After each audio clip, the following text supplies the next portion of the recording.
Assalamualaikum warahmatullahi wabarakatuh.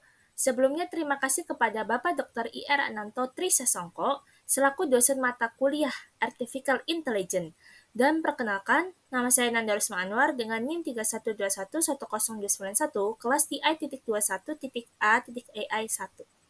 Di sini saya ingin menjelaskan ujian akhir semester melalui proyek yang berjudul Sistem Robotik Cerdas untuk Pertahanan Melawan Ancaman Hacker. Dalam daftar isinya ini ada pendahuluan, skema konsep proyek, visualisasi, dan kesimpulan. Pendahuluan, latar belakang. Dalam era digital saat ini, ancaman terhadap keancaman cyber semakin meningkat. Hacker dapat menyerang sistem jaringan dengan berbagai metode, seperti eksploitasi celah keamanan, pencurian data, atau penyusupan ke perangkat keras. Proyek ini mengembangkan robot cerdas yang mampu melawan ancaman hacker menggunakan teknologi AI. Tujuannya untuk mengintegrasikan robotika dengan AI seperti ANN, logika fuzi, algoritma genetika, dan Naive Bayes untuk menciptakan solusi mendeteksi dan merespon ancaman hacker yang efisien dan cerdas. Untuk skema konsep proyeknya ya, itu berupa diagram alur proyek, ada input dan output, berikut untuk penjelasannya. Nah, input di sini ada data ancaman masuk melalui network activity logs dan sensor data. Lalu untuk pengolahan data ada dua, ANN dan Naive Bayes. ANN ini mengenali pola ancaman yang kompleks seperti serangan brute force atau DOS yang mungkin sulit untuk diidentifikasikan oleh manusia. Nah, serangan brute force ini itu seperti seseorang yang mencoba membuka kunci gembok dengan mencoba setiap kombinasi angka secara satu persatu, yaitu sehingga berhasil ya. Gitu. Lalu untuk DOS atau Distributed Denial of Service, yaitu adalah serangan yang dilakukan dengan cara membanjiri server atau website dengan terlalu banyak permintaan akses, jadi si server ini tidak dapat menangani semua permintaan tersebut. Jadi akibatnya server itu akan lambat atau tidak dapat diakses. Lalu untuk Naive Bayes ini mengklasifikasikan jenis ancaman berdasarkan karakteristiknya. Seperti apakah ancaman tersebut gitu. Ada phishing, malware, dan ransomware. Nah, phishing adalah teknik untuk manipulasi atau mengelabui seseorang untuk mendapatkan informasi sensitif seperti nik KTP, lalu username, password, atau data keuangan. Nah, penipuan ini biasanya dilakukan melalui email, pesan teks, atau situs web palsu yang menyerupai web resmi. Lalu ada malware. Malware ini bisa dibilang software jahat ya, yang dirancang untuk merusak sistem komputer, mencuri data, atau melakukan hal-hal berbahaya. Jenis-jenisnya itu yaitu virus ya. Lalu ada ransomware, jenis malware yang mengunci atau mengenkripsikan data di komputer kita sehingga kita ini tidak dapat mengaksesnya. Lalu keputusan penyortiran yaitu logika fuzi. Robot memutuskan tindakan, contohnya menilai tingkat keparahan ancaman. Jadi ancamannya itu di tingkat rendah, menengah, atau tinggi. Lalu optimasi jalur robot. Algoritma genetika.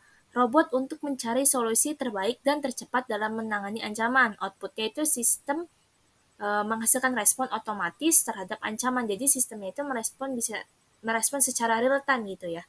Lalu contohnya memblokir alamat IP berbahaya, mengoptimalkan sumber daya untuk menangkal serangan, lalu memberikan laporan yang dapat dianalisis lebih lanjut. Elemen robotika yang ditekankan ada dua, sensor dan akuisisi data, tindakan dan respon otomatis. Lalu ada visualisasi, yaitu berupa diagram NN, itu ada input layer, hidden layer, dan output layer.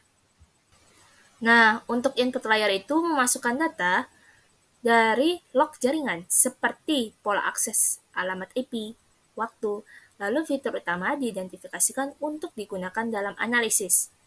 Lalu ada hidden layer, data diproses melalui beberapa node menggunakan fungsi aktivasi. Pada kompleks dalam data dikenali melalui hubungan antara node. Ketiga ada output layer, hasil klasifikasi ancaman diberikan seperti ancaman itu berisiko tinggi atau aman. Lalu outputnya dapat digunakan melalui notifikasi atau tindakan otomatis. Next, kita ke flowchart. Oke. Nah, dalam flowchart ini tahap pertama ada start ya. Lalu tahap kedua ada sensor data collection. Nah, data dikumpulkan oleh sensor keamanan dan log aktivitas jaringan. Informasi ini mencangkup pola lalu lintas, alamat IP, protokol yang digunakan, dan waktu akses. Lalu, tahap selanjutnya ada data preprocessing.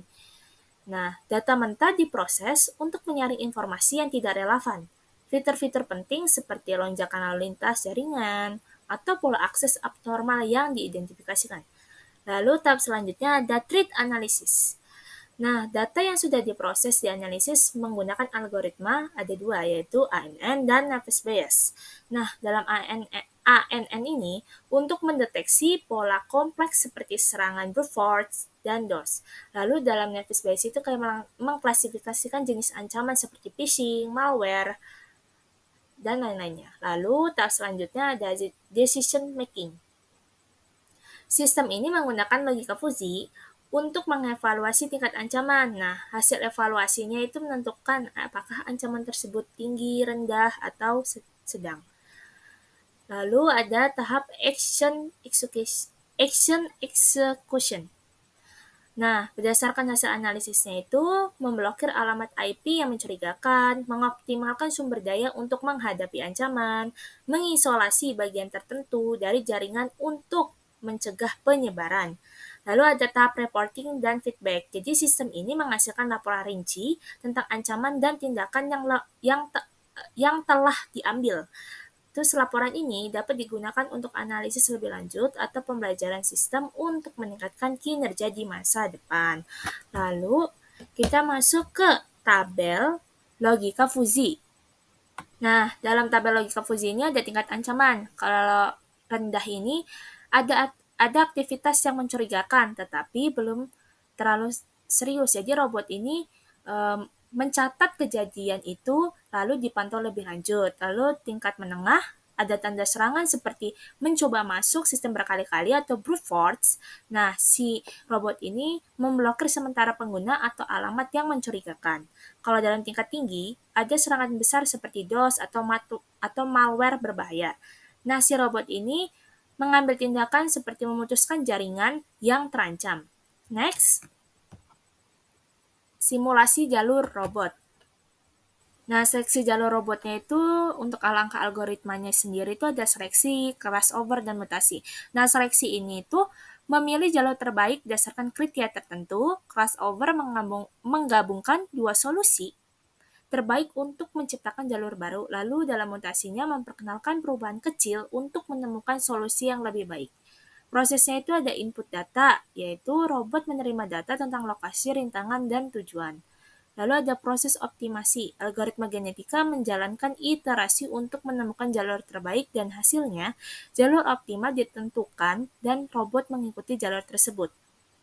Dan dalam kecepatannya robot dapat mengambil tindakan cepat dalam situasi ancaman dan mengurangi waktu dan energi yang digunakan dalam navigasi. Lalu terakhir adalah kesimpulan. Nah, dalam manfaat proyeknya, kemampuan sistem untuk menjaga jaringan tetap aman melalui deteksi ancaman yang lebih akurat dan respon yang lebih efisien.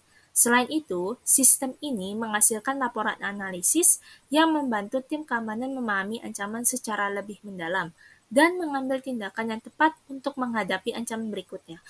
Untuk pengembangan lebih lanjutnya, pembelajaran mesin yang lebih dalam untuk menghadapi ancaman yang semakin kompleks. Selain itu, sistem dapat diperluas agar dapat terintegrasi dengan teknologi keamanan lainnya dan memberikan prediksi ancaman sebelum serangan terjadi. Dengan pengujian lebih lanjut di lingkungan dunia nyata, sistem ini dapat menjadi alat yang dapat diandalkan untuk melindungi keamanan jaringan. Baik, sekian, terima kasih. Kurang lebihnya mohon maaf. Wassalamualaikum warahmatullahi wabarakatuh.